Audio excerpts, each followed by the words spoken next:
Uma grande luta que a gente tem nesse trabalho diário que a gente faz para ajudar as pessoas chegam até nós e quando nós atendemos, elas chegam condenadas, por exemplo, porque tem depressão e o médico disse: olha, não tem cura, você vai ter que tomar esse remédio para controlar essa depressão por toda a sua vida. Ou então porque a pessoa tem um vício, e também é dito que o vício é uma doença e que não tem cura, que a pessoa tem que ficar lutando contra aquilo a vida toda. Ou porque a pessoa chega e diz assim: olha, o meu casamento está fadado ao divórcio, não tem jeito, a gente vai ter que separar, a gente está caminhando para um divórcio. Tem gente que diz assim: eu acho que eu nasci para ser infeliz no amor, porque todos os meus relacionamentos foram frustrados. São situações, eu estou aqui citando apenas algumas, nas quais a gente pode colocar essa palavra condenado. Você sabe que uma condenação é uma sentença, é uma coisa que é irreversível, a pessoa tem que passar por aquilo. Então, a nossa luta é fazer a pessoa entender que essa condenação, seja por conta de situações como essas que eu citei aqui, e seja a condenação eterna, porque você sabe que a pior condenação nesse sentido nem é a depressão, ou uma doença incurável, ou os sucessivos fracassos no amor, uma vida inteira de fracasso no amor. A pior condenação é a condenação da alma na eternidade, ou seja, é depois de sofrer as condenações dessa vida, as sentenças dessa vida, depois a pessoa, ela ser condenada, a sua alma ser condenada ao inferno. Isso que é o pior de tudo. Então, quando é que você tem uma condenação? Quando é, por exemplo, num tribunal humano, quando é que a pessoa chega diante do juiz e ela é condenada? Quando se constata que ela tem o quê? Culpa, não é isso? Se ela é condenada, é porque se constatou que ela tem culpa, ela é culpada. Você foi declarado culpado, então a condenação é essa. Então, trazendo isso para o mundo espiritual, o que nos condena, ou o que condena o ser humano, é o fato dele carregar sobre si a culpa pelos seus pecados. Quando nós praticamos injustiças contra as pessoas e também contra Deus, desobedecendo a palavra dele, então nós trazemos para os nossos ombros culpa. E uma vez que eu sou culpado, então depois da constatação da culpa, vem o quê? A condenação. Seja nessa vida, seja condenação, a pior de todas, no porvir. Seja a condenação de que, você vai ter que conviver com a depressão para o resto da vida, você não tem sorte no amor, você não nasceu para ser feliz no amor, seja a condenação do vício, seja lá qual for a condenação nessa vida ou no porvir, essa condenação vem por causa da culpa. Talvez você pergunte: bispo, e aí, onde é que vai chegar isso? Qual a intenção? A intenção é mostrar, e aí que eu volto a falar o que a gente falou no começo, a luta nossa para ajudar as pessoas é fazê-las entender que para que elas sejam livres absolvidas dessas condenações, seja relacionada a essa vida ou na vida eterna, a absolvição, a libertação delas depende dessa culpa ser tirada de sobre elas, a culpa do pecado. Por que é difícil para a gente? Por que é uma luta fazer isso? Porque as pessoas, elas não querem a condenação, mas elas querem a ilegalidade. Elas não querem a condenação, mas elas querem fazer aquilo que é contrário à palavra de Deus. Compreende sim ou não? Por exemplo, quando eu era incrédulo, um dos problemas que eu vivia intensamente quando eu cheguei na igreja, eu vivia isso. Eu sofria com terror noturno. Então eu via vultos, eu ouvia vozes, eu via a maçaneta da porta mexer sem ninguém estar lá. Eu via.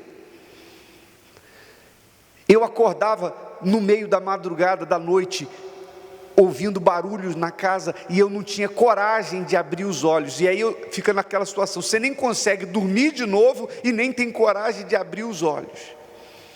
Eu não sei se alguém já viveu terror noturno. Isso é você ter vontade de ir ao banheiro e você fica quase fazendo xixi nas calças, porque você não consegue, não tem coragem de levantar. Então, esse era um dos problemas que eu tinha quando eu cheguei na igreja. Se alguém me perguntasse, você quer isso? Porque era uma condenação, eu estava condenado a isso. É igual a gente ouviu Adriano falando, quando tinha problema no casamento, eu arrumava uma viagem, era o recurso dele para tentar resolver. Tinha a depressão apertava, eu buscava o médico para tomar um remédio. Quer dizer, a pessoa vai tentando administrar o problema.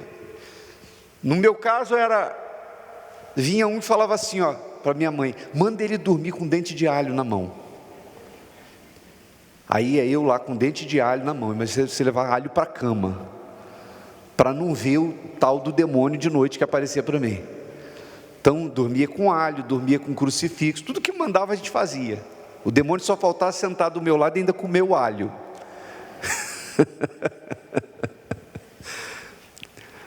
Seria cômico se não fosse trágico, né? Mas é o recurso, o desespero. Você não quer a condenação. Mas durante o dia, se alguém dissesse para mim assim, vamos para a balada, eu quero, me dê papai, como diz o outro. Então eu queria a balada, eu queria fazer as coisas que me davam na telha. Então o ser humano vive essa situação de ele não quer os malefícios do diabo, aquilo que o diabo impõe, as condenações, mas ele não quer abrir mão da culpa, ele quer continuar fazendo a coisa errada. E essa é a maior, esse tipo de vida, ainda que a pessoa venha na igreja todos os dias, é a maior declaração de incredulidade que você pode dar, porque isso é não crer. Agora, vamos na Bíblia, vamos aí no que está escrito aqui, em João capítulo 3, versículo 18, está escrito assim, Jesus disse, quem crê nele, não é o quê? Condenado. Quem crê em quem? Em Jesus não é condenado. A fé em Jesus me livra da condenação. Que condenação? Seja dos açoites do inferno nessa vida, através de depressão, pânico, medo, terror noturno, vício, fracassos no amor, miséria. Quem crê nele se liberta dessas condenações, quer sejam essas, e principalmente a condenação da alma ao inferno. Quem crê nele não é condenado. Mas quem não crê já está condenado. Então, crendo em Jesus, eu fico livre de culpa, de condenação. Por que eu fico livre? Por que a pessoa fica livre? Porque Jesus toma toma para ele, ou tomou para ele na cruz, a minha culpa. Então ele foi condenado no meu lugar, ele me substituiu. A partir do momento que eu creio nele, eu tomo posse desse direito que ele me deu. Eu não mereço, você não merece, não é questão de mérito, é questão de ter direito. A culpa que havia sobre mim passou para ele, ele assumiu a minha culpa.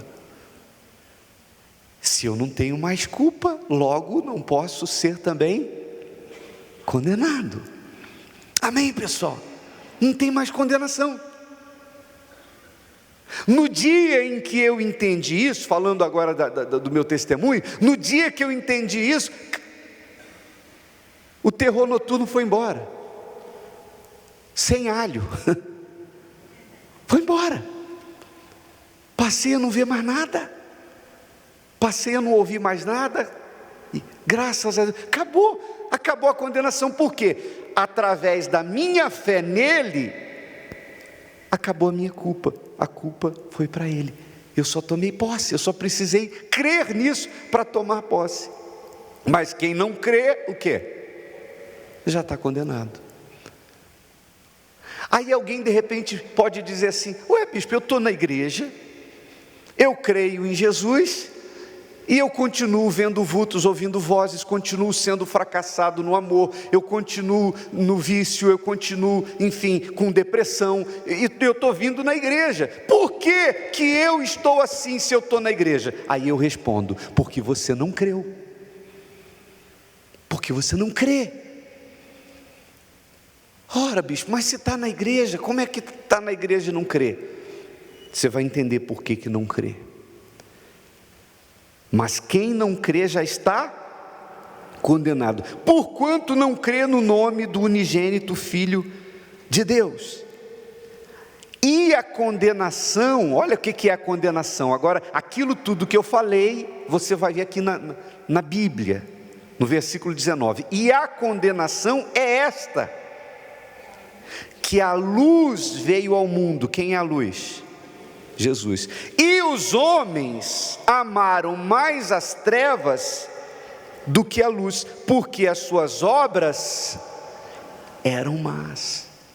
É nisso que consiste a condenação. E essa é a razão pela qual há pessoas que, mesmo vindo na igreja até todos os dias, tem gente que vem todos os dias, continua condenada à depressão, continua condenada aos vícios, continua condenada a uma vida sem sentido, uma vida sem sabor, uma vida sem vida. E o pior de tudo, se ficar nessa situação e morrer assim, vai ser a condenação pior de todas, que é a alma ao inferno. Por quê? Porque vêm na igreja, mas continuam amando mais as trevas do que a luz, porque as suas obras são más. Ou seja, a pessoa vem aqui e quando a gente fala a respeito de libertação, de solução de problema, de mudar a sorte no casamento, mudar a história, ficar livre disso, ficar livre daquilo, a pessoa, desculpa eu falar assim, mas é uma expressão que as pessoas entendem bem aí fora, sabe? Me dê, papai. Eu quero solução do problema, eu quero libertação, eu quero isso. Mas quando se fala assim, mas você tem que largar a amante, você tem que largar o amante, você tem que largar a mentira, você tem que parar de roubar o seu patrão, você tem que parar de enganar seu funcionário, você tem que parar de mentir para os seus pais, você tem que parar de sair da vida torta. Aí não. Quer dizer, a pessoa quer o que o diabo oferece em termos de prazeres atrativos deste mundo, mas não quer a dor. E não tem jeito. Se você abraçar uma coisa, a outra vem junto. Pague um e leve dois. Já viu? Quando você vai no mercado e já vem no mesmo pacote? Está junto, não dá para separar. Não dá para você dizer, eu quero o que o diabo oferece de prazeres, mas eu não quero que ele toque na minha vida. Aí como assim? Não dá. Esse é o problema, essa é a questão da condenação. Por quê? no final do versículo 19, porque as suas obras eram más. Então não adianta as suas obras serem más e você querer que a sua vida seja boa, mesmo vindo na igreja. E essa é a maior prova de incredulidade, porque você sabe o que é a prova da minha fé, da nossa fé? A prova da nossa fé é a nossa obediência à palavra de Deus. Se eu digo que creio, mas não obedeço, então a minha fé não tem valor para Deus. O sinal de que eu creio é que eu começo a pautar a vida, a minha conduta na disciplina da palavra. Se a pessoa não enquadra a sua vida na disciplina da palavra, então ela não crê coisíssima nenhuma. E o versículo seguinte fortalece isso ainda mais.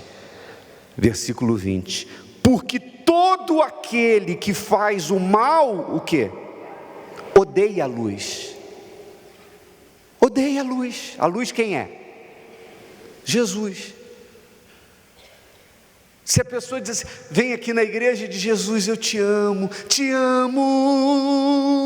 cada dia que eu vivo, ela canta que ama, mas lá fora, as obras dela mostram que ela odeia a luz. A forma com que ela se conduz, mostra que ela odeia a luz. E não vem para a luz, para que as suas obras não sejam o quê? Reprovadas. E não vem para a luz. Qual o mal que a igreja faz para as pessoas? Nenhum. Mas quando você convida, é difícil aceitar vir, não é? Por que as pessoas, elas relutam tanto em aceitar o convite seu e vir aqui? Porque elas estão nas trevas, e elas temem chegar aqui, sentar aí e ser jogado um farolete em cima delas, que é a palavra de Deus, a luz. E aí vai começar, a pessoa vai dizer, mas se eu for para a igreja, eles vão dizer que eu não posso isso, não posso aquilo, quer dizer, não quer, a pessoa não quer se aproximar da luz, porque ela ama as trevas, ela gosta do que faz, mas não quer sofrer as condenações pela culpa do pecado. Porque todo aquele que faz o mal odeia a luz, e não vem para a luz, para que as suas obras não sejam reprovadas. Mas quem pratica a verdade, faz o quê? Vem para a luz. Não tem nada, não tem culpa. A paz tão sonhada, desejada, cantada nas canções, como é que as pessoas ficam, o que eu faço para ter paz? É só não ter culpa. Se libertou do pecado, acabou. Tem paz. A Bíblia diz que o ímpio não tem paz. Então quem pratica a verdade vem para a luz, a fim de que as suas obras sejam manifestas, porque são feitas o quê? Em Deus. Acabou. A partir do momento que você aceita Jesus como seu Salvador, o seu fardo de pecados é tirado de sobre você e fica sobre Ele. Ele pagou, Ele levou. E você então passa a viver uma vida de acordo com a palavra de Deus, então não tem mais culpa, e não tendo culpa não tem mais condenação. Nunca mais você vai ouvir alguém dizer assim, olha, não tem mais jeito, você tem que ir isso aqui pelo resto da vida, você tem que conviver com esse problema, você tem que... Acabou. Nenhuma condenação há para aqueles que estão em Jesus. Amém, pessoal? E aí você tem paz, você dorme em paz, você passa a transmitir paz para o seu cônjuge. É isso que muda o casamento, é isso que, contraria tudo que o mundo diz, quando o mundo diz não tem mais jeito para você.